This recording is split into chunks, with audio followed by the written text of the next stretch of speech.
பாராளுமன்ற உறுப்பினர்.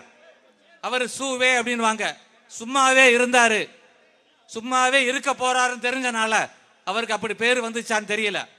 அவர் ஒரு ட்விட்டர் அரசியல்வாதி, ஆன்லைன்ல மட்டும்தான் இருப்பாரு. அவருடைய செயல் மக்களை நேரில் சந்திச்சதே கிடையாது.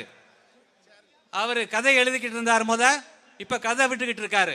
இதை செஞ்சு அதை செஞ்சுன்னு சொல்லி கடைசி இப்ப ஒரு 3 மாதம் வந்து அவருடைய திட்டங்களாக 1-2 திட்டங்களை செஞ்சுக்கிட்டு இருக்கிறாரு. அவர் இவ்வளவு திட்டங்களை சொல்லி இருக்கிறாரு. இந்த திட்டங்கள்லாம் நடந்திருக்கான்னு பாக்குறதுக்காக பைனாகுலரோட இன்னைக்கு நான் வந்திருக்கிறேன். பிரஸ் எல்லாம் இருக்கிறீங்க, இன்னைக்கு பைனாகுலர் மூலம் அப்படி தேடி பாக்குறேன்.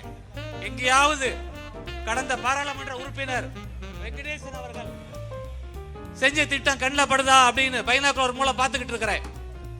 பிரஸ் எல்லாம் தெரியுறீங்க, தூரத்துல பாலம்லாம் தெரியுது.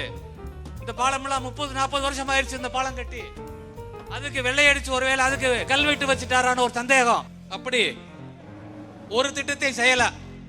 இன்னும் பார்த்தோம்னா ரொம்ப தொலை தூரத்துல பார்த்தோம்னா அமைச்சர் உதயநிதி தெரிகிறாரு, கையில ஒரே ஒரு செங்கல் வச்சுக்கிட்டே இருக்கிறாரு. 5 வருஷத்துக்கு முன்னாடி தூக்கணும் செங்கல். சிலபஸ மாத்தவே இல்லை, அதே சிலபஸ கையில வச்சுக்கிட்டு இருக்கிறாரு. அவர் கை வலிக்க போகுதுன்னு நினைக்கிறேன்.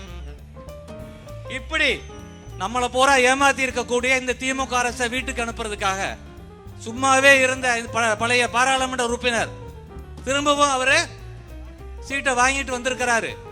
அவங்க கட்சிக்காரங்களை திமுகவை சேர்ந்தவங்களை எதிர்த்தப்ப கூட அதையும் தாண்டி அவர் வாங்கிட்டு வந்திருக்கிறாரு.